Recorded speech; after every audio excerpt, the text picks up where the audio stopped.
Bukan untuk menjamin distribusi pupuk dan pemangkasan dengan pemangkasan 145 aturan demand atas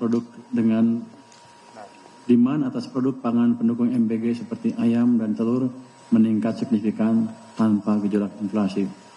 Ini karena pemerintah menjaga sisi supply, terlihat dari pertumbuhan PDB sektor ini yang di atas 5%. Dari sebelumnya tidak lebih dari 2%. Manufaktur, mungkin slide yang sebelum ini. Manufaktur, perdagangan, dan infocom juga berkontribusi besar terhadap aktivitas yang bernilai tambah tinggi. Hilirisasi terus dilanjutkan, perdagangan meningkat seiring dengan aktivitas masyarakat dan dunia usaha. Infocom meningkat seiring pembangunan infrastruktur high-tech seperti data center.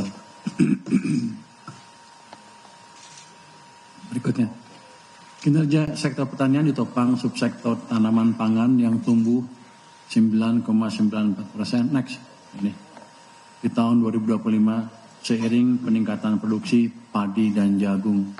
Subsektor peternakan tumbuh 7,78%, didorong peningkatan produksi telur dan daging ayam. Aktivitas sektor ini mendukung program makanan bergizi, sehingga tidak terjadi inflasi dan tidak ada tekanan impor telur maupun daging ayam. Tanaman perkebunan tumbuh 2,95%, terutama produk sawit, sehingga dapat menangkap momentum harga sawit yang masih bertahan tinggi. Untuk perikanan tumbuh sebesar 4,95%, didukung baik perikanan tangkap maupun perikanan budidaya. Kinerja positif sektor pertanian juga merupakan hasil perbaikan tata kelola di sisi hulu, termasuk kebijakan strategis pemerintah dalam melakukan pemangkasan regulasi distribusi pupuk. Dengan fundamental yang semakin kuat ini, sektor pertanian diharapkan terus menjadi penopang ketahanan pangan dan pertumbuhan ekonomi nasional di masa mendatang. Next. Inflasi di bulan Januari 2006 naik ke 3,55%, lebih tinggi dari Desember 2025 di 2,92%. Kenaikan ini lebih karena low base effect, dampak diskonistik yang diberikan di awal tahun 2025, sehingga inflasi administrative price juga meningkat tajam ke 9,71% year on year dari 1,93%. Meskipun di atas sasaran, tekanan inflasi ini temporer dan akan ternormalisasi pada bulan Maret.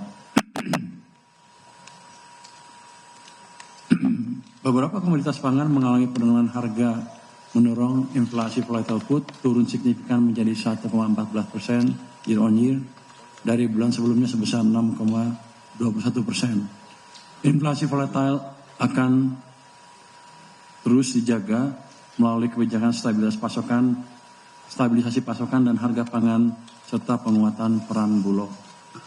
Inflasi inti naik dari 2,45%,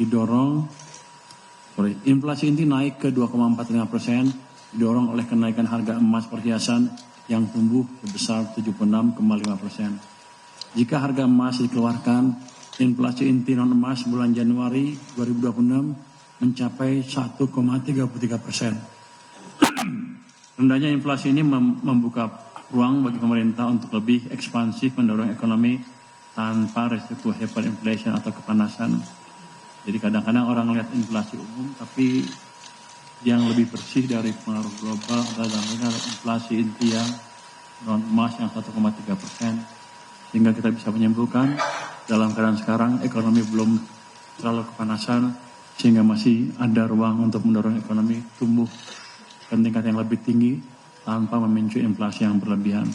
Pemerintah akan terus berkomitmen mengendalikan inflasi pangan di tengah meningkatnya kebutuhan untuk MBG. Pemerintah juga menjamin pasokan dan kelancaran distribusi, serta memberikan stimulus diskon transportasi dan bantuan pangan. Sejak penempatan di September hingga memasuki Februari, strategi fiskal dengan penempatan 200T yang terus dikoordinasikan dengan strategi moneter Bank Indonesia konsisten mendukung likuiditas M0 pada bulan Februari pekan pertama masih tumbuh sebesar 11,7%. Ini memberi ruang sebetulnya untuk kredit untuk tumbuh double digit juga. Pertumbuhan M0 akan dijaga tetap double digit. Bank Indonesia berkomitmen akan mendukung pemerintah dalam hal ini. Hasil koordinasi fiskal moneter ini nyata dirasakan. Kredit tumbuh 10% di bulan Januari dengan suku bunga yang terus kompetitif bagi masyarakat.